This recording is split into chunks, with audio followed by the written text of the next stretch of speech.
I have 5 amazing crochet tips to share with you today. Hey guys, I just hijacked the video here and I decided I'm gonna talk about some hot topic crochet tips for you today.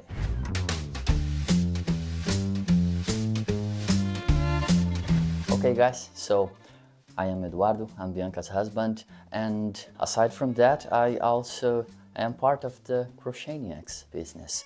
I do test her patterns, I also know how to crochet, and that's the reason I'm here today to talk to you guys and give you some tips from my perspective as someone who knows just a little bit of crochet. I'll talk about some of the most frequent questions that I see on Etsy.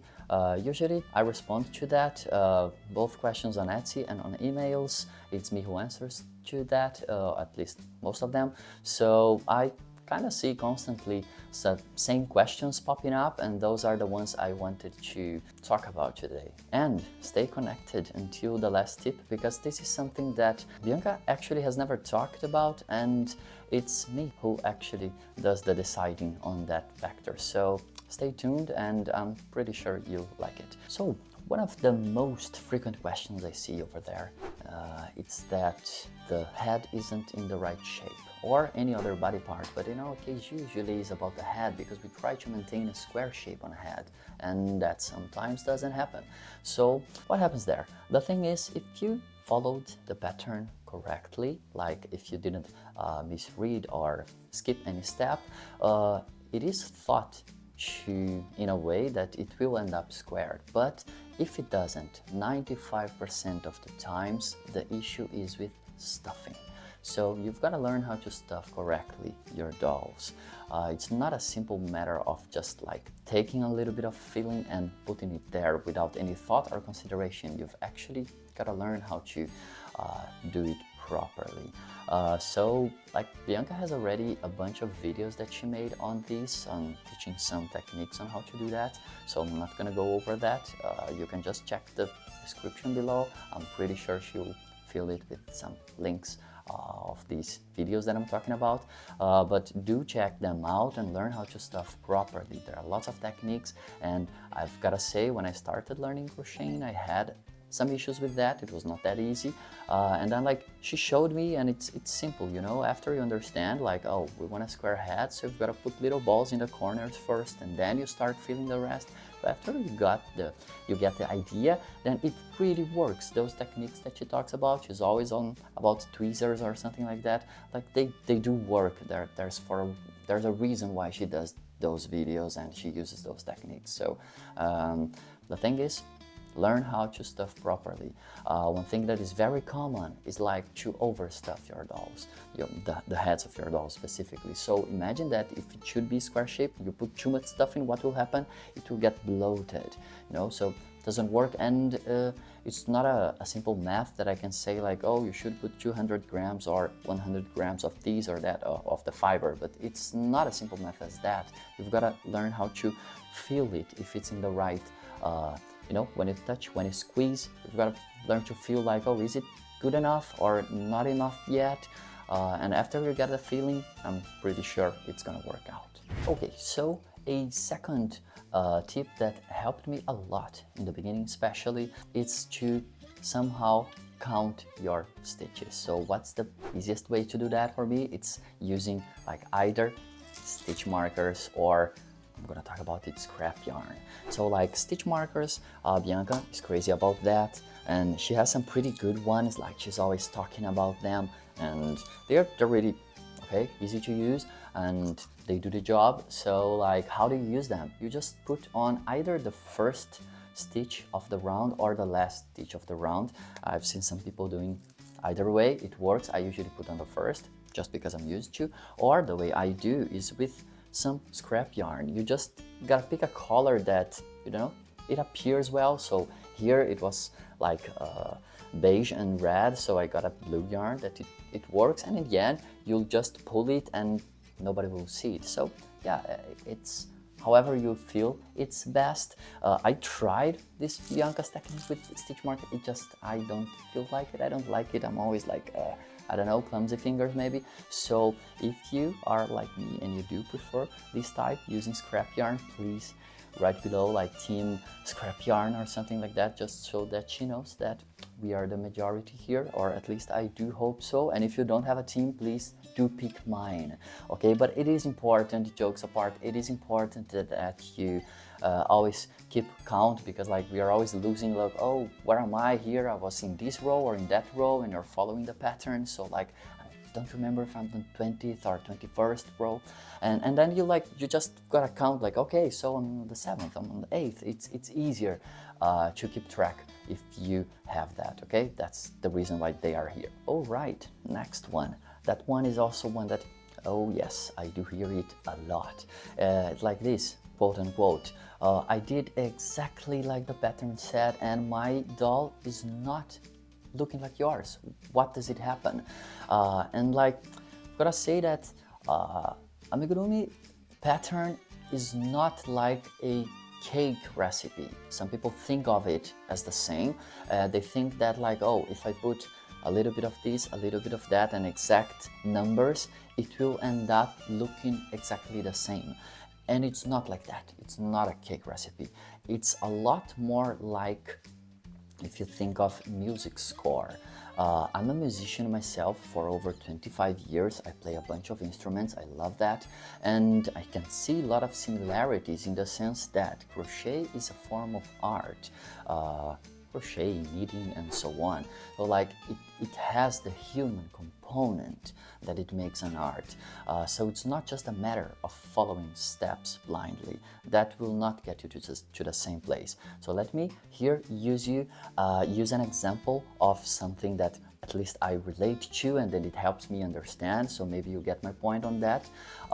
So like, I play lots of instruments, but my main one is the guitar, electric guitar, and my favorite band of all times is Queen. So imagine that Sir Brian May comes and we are in a lovely talk, and he actually gives me the musical score on how to play the guitar for a particular song, let's say Bohemian Rhapsody or something like that. And he says like, yeah, these are the exact notes I play, this is how it goes. And like, he's the guy that composed that. So he really knows what he's talking about, you know? No one better than him. What happens when I get my guitar and I try to play that? What do you think will happen? Will it sound the same?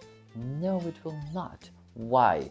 Well, for a bunch of reasons. Well, we can say that equipments are different, but okay, imagine that he borrows me his guitar and his whole set of equipment. Will it sound the same? It will still not sound the same. Why won't? Because there's that human component.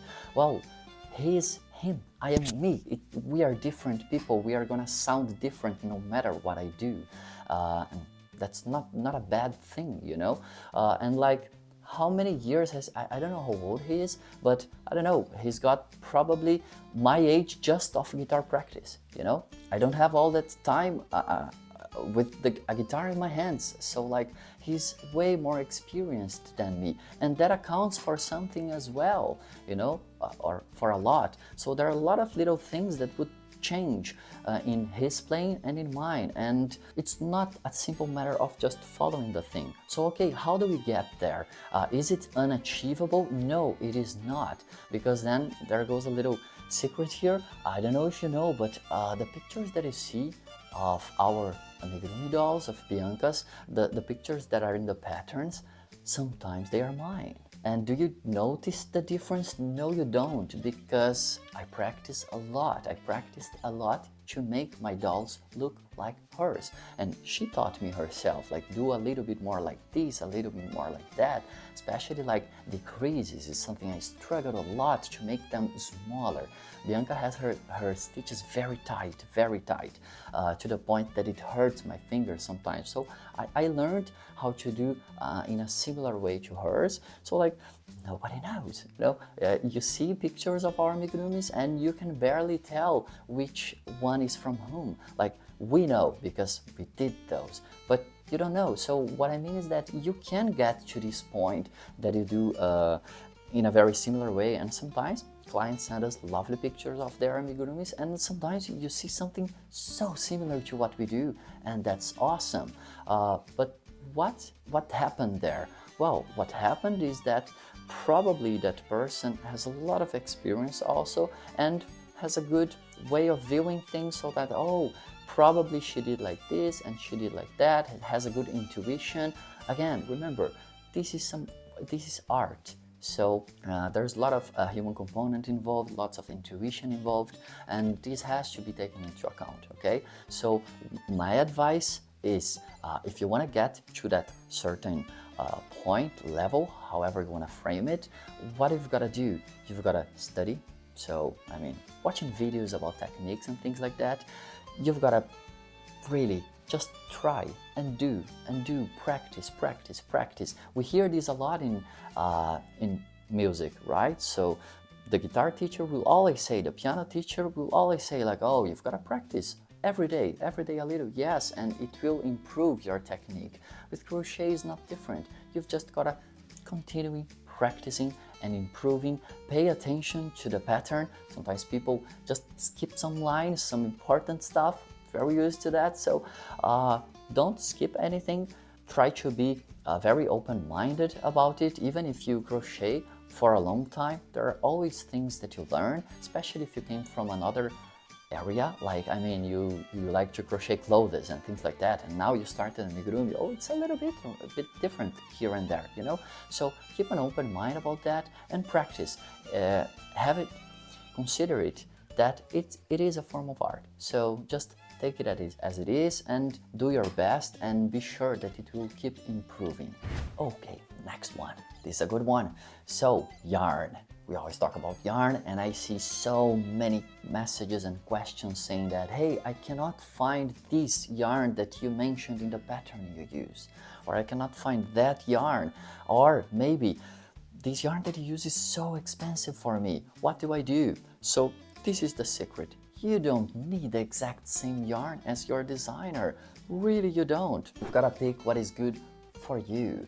Which is the best yarn? Is the yarn that you can have access to. And what do I mean by that? I mean that, like, you've got to test different yarn that you might have available, and you pick one that you feel nice with them, that you like to work with them. I have worked with yarn that, like, I just didn't feel like I just didn't like it, or maybe it hurt my finger or something like that. So you've got to test it out, a couple of ones, and pick one that it's good for you. And you have to consider the country you are in and what is available for you. For example, let's use our lives as an example. We lived in Brazil, and there we have a brand called Círculo, that is, or Circle, it would be the translation, and it's like, it's very easy to get that yarn there. So like, we had lots of shops nearby our place, and we would go there. I mean, 500 meters, just a walk, a stroll there. We would get like plenty of colors to choose from, and it's a very good yarn. I like the feel of it, so we used that one. At that time, that was the best yarn for us. Now we have moved to Finland some months ago, and like, we don't have access to the same yarn, or we might even have, like, if we really try hard, we can get that yarn here, but it will cost a lot, the shipping and things like that. So is that the best yarn for us now? It is not. So we got here in Finland and we saw, okay, what do we have access to? And we tried a bunch of different brands and things like that, and we decided, like, for example, Hobby is one that we really like now. Why? Because they are based in Denmark. It's just very close by. We don't pay for shipping if we get a good amount of yarn. So that's the best so far. So for me today, well, Hobby is the best. And maybe you live in the US and, like, what's the best there? It might not be either of them, like Círculo or even Hobby. Both of them maybe are very expensive to get, or maybe you don't get all the colors where you live. So what do? Try to look for what you have close to you in a good price, a good feel. One thing also, like, think first of the material and then you think of the brand later. I used to say, me and Bianca, we both really love to work with cotton yarn or mercerized cotton. Like, those are the best looking yarn for me. In the end result, the doll with cotton yarn, it's like, I cannot even compare to the other ones. I just don't like the way the other ones, like acrylic, the way they look in the end. Maybe you love it, and that's fine. You just keep on with that.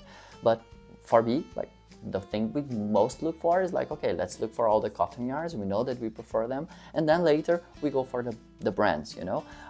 Again, maybe you came from other areas of crocheting or knitting and you have other preferences, and that is fine as well. So as long as you are satisfied with the way your dolls look in the end, that's all that matters. So don't get attached to what your designer uses, because he or she will use whatever is best for them in the place that they live. So you don't need to have the same one, okay? Just try to find different ones, try to test different ones, and you'll see that you can get a pretty good result, and maybe in the end, like spending a lot less, you know. All right, guys, so if you like the video so far, please like it, comment on it, subscribe to our channel, click the notification button and all of those things, okay? It really helps us a lot. And in the beginning of the video, I told that I would tell about something that Bianca has actually never mentioned. I don't remember if I ever seen somebody mentioning about that. And in Crocheniacs,